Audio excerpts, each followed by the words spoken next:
अब wheat allergy and gluten allergy में वो क्या कहता है, थोड़ा बड़ा करें। वीट में कहता है near immediate and slightly delayed symptom following a meal that include wheat. इसमें वो कहता है कि जो वीट है, पूरी वीट में, उसमें इमीडिएटली और स्लाइटली, और ये जो क्या होता है, स्टफ नोज है, वीजिंग है, वाटरी आइज है, but can also include difficulty breathing and shocks. और इधर दिखाएं जी, थोड़ा सा लेफ्ट करें। ग्लूटेन क्या है? नॉट ट्रू एलर्जी, ये ट्रू एलर्जी नहीं है, नॉट ट्रू एलर्जी और एन एक्सेप्टेड मेडिकल कंडीशन। आगे नीचे इसके क्या आते हैं? shortened of the celiac disease, non-celiac gluten sensitivity, dermatitis, herpetoformis और gluten ataxia। इसके स्किन के भी मसाइल हो सकते हैं, अटेक्सिया भी, खिंचाव भी हो सकता है। तो ये थोड़ा सा कंपेरिजन उसने किया है कि वीट एलर्जी और ग्लूटेन में फ़र्क है। आगे चलते हैं जी। टाइप ऑफ ग्लूटेन,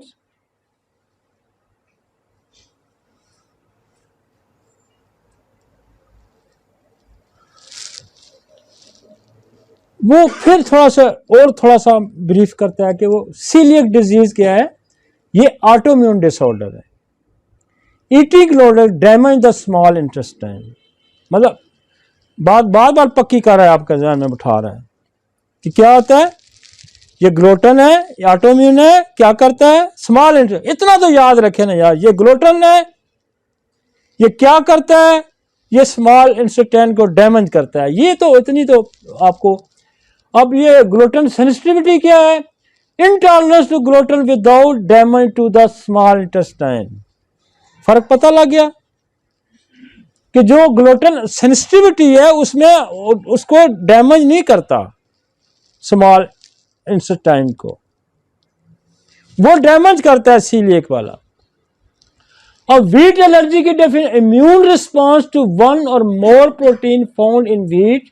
वो एक सिर्फ ग्लूटेन के खिलाफ नहीं है, पूरी जो वीट एलर्जी है, नॉट और सिंगल एलिमेंट ग्लूटेन के खिलाफ नहीं है। बात को समझें कि डिफरेंशिएट करा रहा है आपको कि उसमें सिर्फ ग्लूटेन के खिलाफ है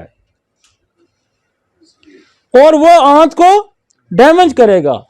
जो वीट एलर्जी की डेफिनेशन है कि ये इम्यून रिस्पांस है, आपका इम्यून सिस्टम किसी के खिलाफ रिस्पांस देता है टू वन और मोर प्रोटीन फाउंड। एक सिर्फ नहीं प्रोटीन, ग्लूटेन प्रोटीन, एक ग्लूटेन प्रोटीन के खिलाफ नहीं है, इसके अंदर और भी केमिकल्स। सिम्टम क्या है? डायरिया, डायरिया, डायरिया, उसमें भी डायरिया है, उसमें भी डायरिया है, उसमें भी डायरिया है। ब्लोटिंग, ब्लोटिंग, ब्लोटिंग, उसमें भी ब्लोटिंग है, उसमें भी ब्लोटिंग है। अब्डोमिनल पेन, उसमें भी है, अब्डोमिनल पेन इसमें भी है।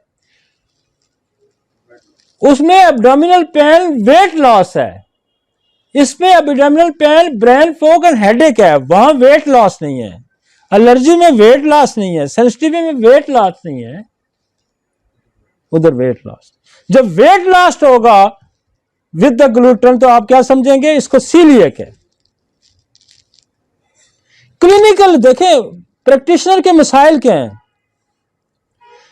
प्रैक्टिशनर मरीज को जब देखता है तो उसने बगैर टेस्टों के भी कुछ असेसमेंट बनानी होती है ना। और डिफरेंशिएट करना, डिफरेंट डायग्नोसिस जो है, यही एक माहिर होम्योपैथ की पहचान है या माहिर डॉक्टर की पहचान है कि वो देखता है ये खसरा है, ये चिकन पॉक्स है, ये हर्पीज है, ये रैश, उसकी फीवर रैश है जनरल किसी की। तो ये डिफरेंशिएशन है ना। तो यही तो पहचान है कि आपने ये ध्यान में रखना है कि जब वेट लॉस होगा, डायरिया होगा, ब्लोटिंग होगी, पेन होगा, तो साथ वेट लॉस हो, तो फिर आपने लेबल करना है दिस इज द सीलिएक। अब वो कहता है कि ये जो एलर्जी में क्या होगा, एलर्जी में थोड़ी सी चीजें और हो गई, रैश आ गया, इचिंग आ गई, उसमें इचिंग रैश कोई नहीं है। लफ्ज जहां भी एलर्जी आएगा ना, ये ध्यान में रखें, वहां खारिश इस तरह की चीजें जरूर आएंगी, छींकें आएंगी, खारिश आएगी, ये ध्यान में रखें। एलर्जी रिएक्शन में ये स्वेलिंग आ जाएगी, आर्टिकेरिया हो जाएगा। डिजीज की मैनिफेस्टेशन डिफरेंट है, एलर्जी की मैनिफेस्टेशन डिफरेंट है। तो हम इतनी लंबी चौड़ी में इस लेक्चर को बनाने का मकसद ये था कि मैं तो वीट एलर्जी का आपको इलाज तो यूं टिप्स पे मैं रोज ही करता हूं, मैंने तो आपको बता देना था।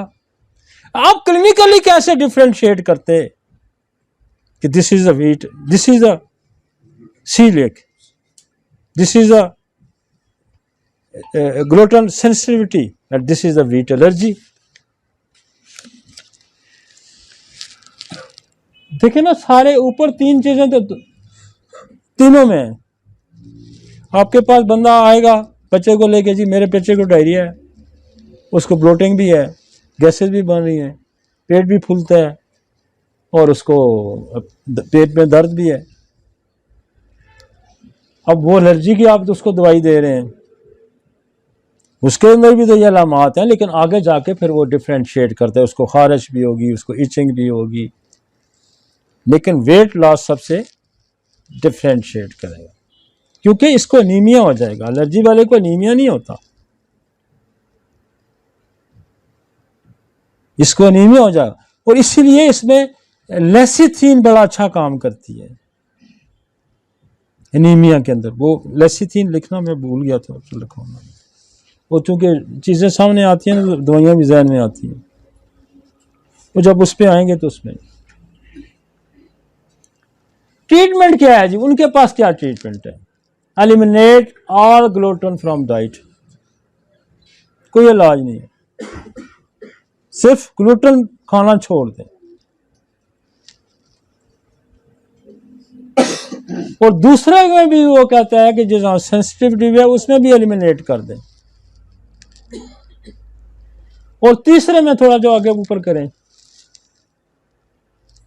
ये थोड़ा सा ऊपर कर यार,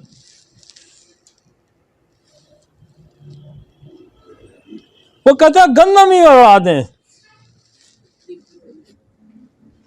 फीड खाना ही छोड़ दे। जैसे हमारे आजकल के जो सियासतदान है ना, कहते हैं महंगाई हो, कहते हैं जी रोटी खाना छोड़ दो, डबल रोटी खाओ। तो बेसिकली ये बड़ा चैलेंज है, बेसिकली ये बड़ा चैलेंज है। और हर दौर में जो तबीब होते हैं ना, उनको डिफरेंट चैलेंजेस मिलते हैं। होम्योपैथी दुनिया में वाइज साइंस है, जिसके सामने, जिसको दुनिया में इस वक्त अल्टरनेटिवली होम्योपैथी है और कोई साइंस नहीं है। और होम्योपैथी जो है, वो पहले जो लोग थे हमारे, जो शुरू की होम्योपैथी है, जो शुरू की होम्योपैथी, जो हनीमैन के ज़माने की होम्योपैथी, हनीमैन ज़माने के करीब करीब की जो होम्योपैथी है, वो सारे इन चीज़ों को समझते थे, वो सारे इन चीज़ों को समझते थे। वो बेसिकली एनाटॉमी, फिजियोलॉजी, पैथोलॉजी को जो समझते थे। उन्होंने काम किया मटीरिया मेडिका पे, उन्होंने काम किया ऑर्गेनन पे। अच्छा, हमारे जो लोगों को ये मैसेज बड़ा गलत आ गया कि जी हमने तो मटीरिया मेडिका ही पढ़ना है। वो अल्लाह के बंदे, उन्होंने मटीरिया मेडिका इसलिए पढ़ना था कि वो उसने कहा कि प्रूव्ड मेडिसिन का इस्तेमाल करो, उसने कहा कि सिंगल मेडिसिन का इस्तेमाल करो, उसने कहा कि सिमिलर मेडिसिन का इस्तेमाल करो। और बेशुमार अफरोजों में यह कहते हैं कि खबरदार बगैर प्रूफ शुदा दवा का इस्तेमाल करो। यह इंसान दुश्मनी है कि बगैर प्रूफ शुदा दवाई का आप इस्तेमाल करें। अब उन्होंने मटीरिया मेडिका पे काम बड़ा किया, 1000 1200 1500 अलामात उन्होंने प्रूव की।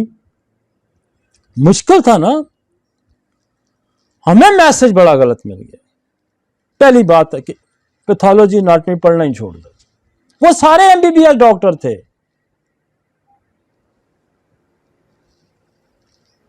वो सारे एमबीबीएस डॉक्टर थे अल्लाह के बंदो, लिहाजा उनको तो ये बेसिक सारी पता थी।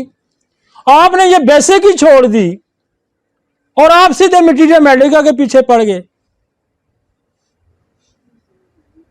तो वो आपको भी समझ नहीं आया और आपने दो मालाई कहानियां बनानी शुरू कर दी मटीरियल मेडिका पे।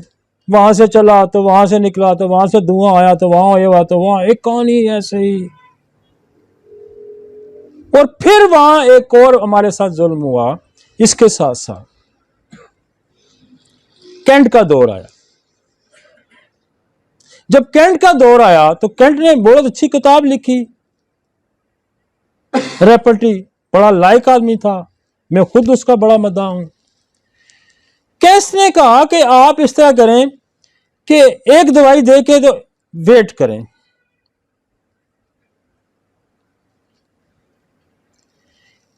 बल्कि वो तो एक्सपर्टी इतनी थी उसकी को, जो दवाई देता था लोग ठीक होते थे, वो ज़्यादा वेट करता था उसका कि भाई प्रोसेस शुरू हो गया है और ये प्रोसेस शुरू हो गया है, आप वेट करें जब तक कि प्रोसेस रुकता नहीं है।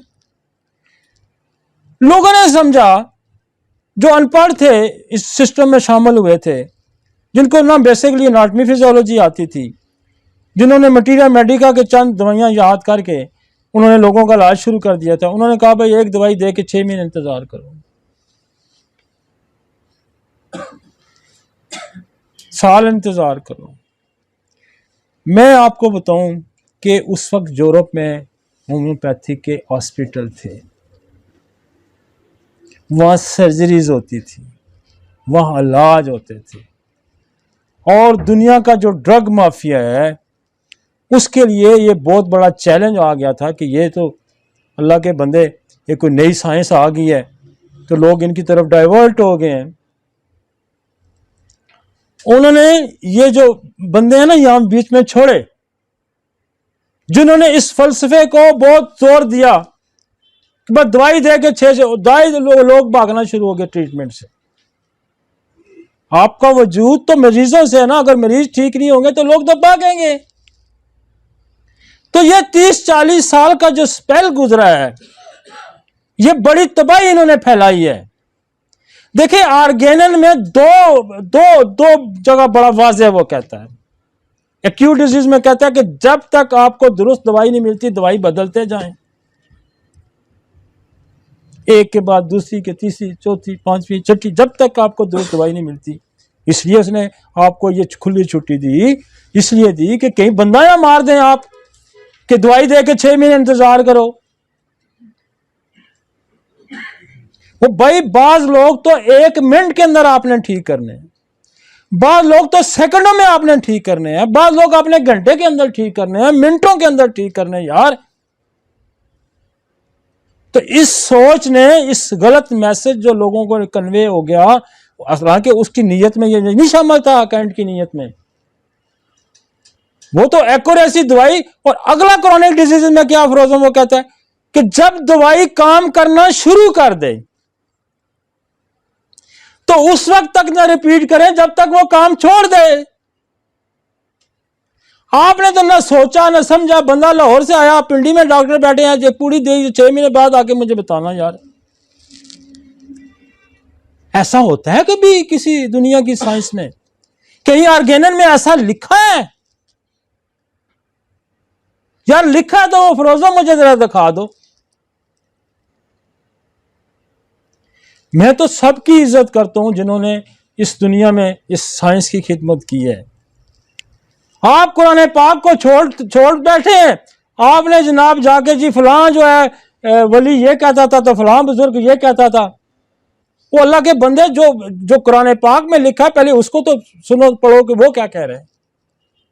जो आर्गेनन में लिखा है उसको आपने छोड़ दिया।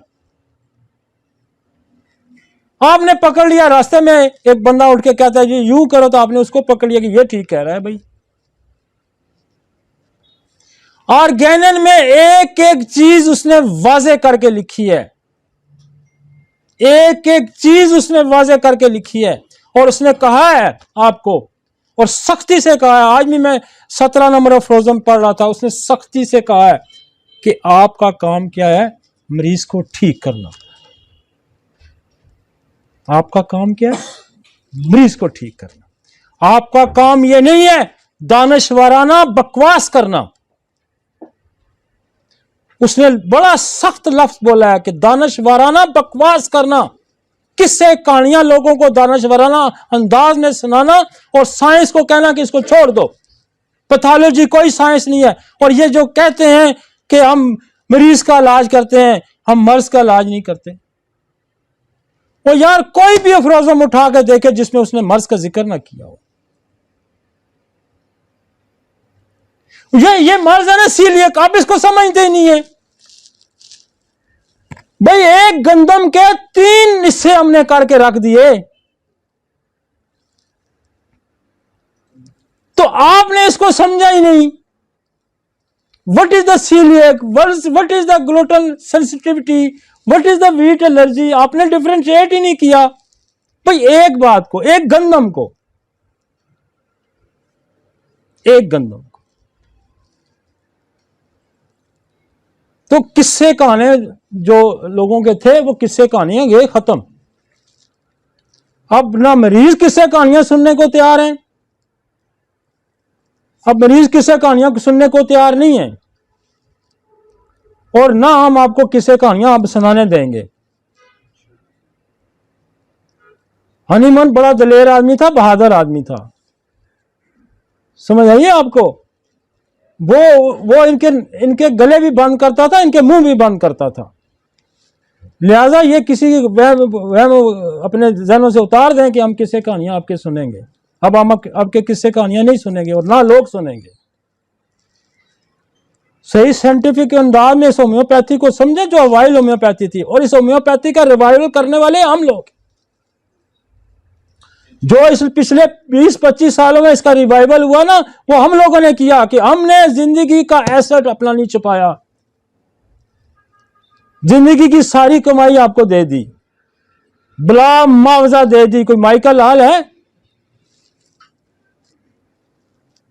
जिंदगी की सारी कमाई आपको दे दी।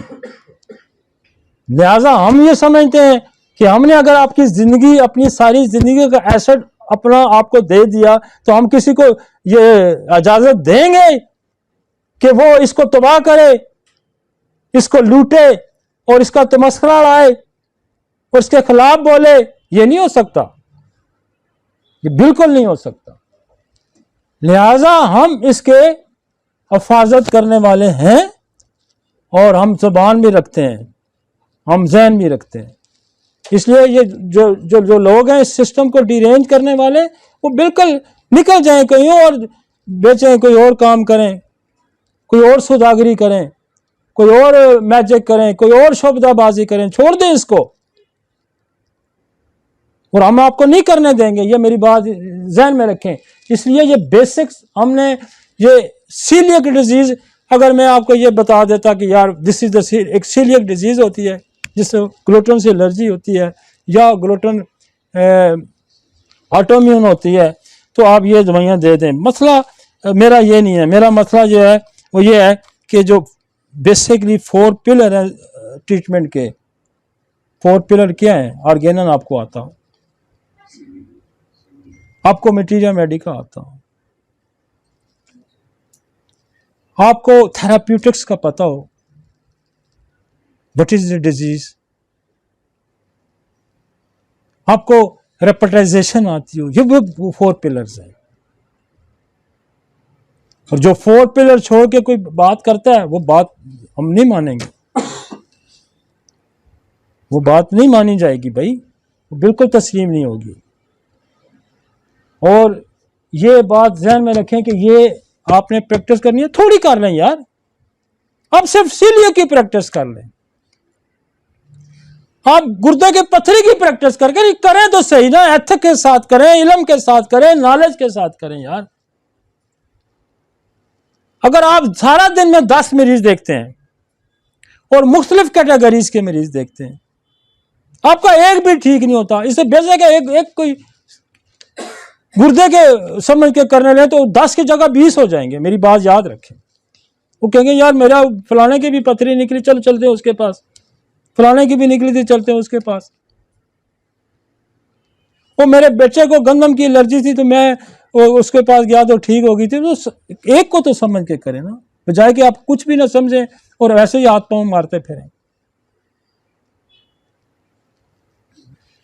और एक डिजीज को समझें, फिर एक और का इजाफा करें, फिर एक और का इजाफा करें, बढ़ाते जाएं बढ़ाते जाएं बढ़ाते जाएं। कैद तो कोई नहीं, पाबंदी नहीं है आप पे, लेकिन अच्छे तरीके से करें ना। हमने तो कोई कसर नहीं छोड़ते, हम तो कोई कसर नहीं छोड़ते। लेकिन मेरी बात याद रखें कि डिजीज को समझे बगैर उसका इलाज करना मुश्किल,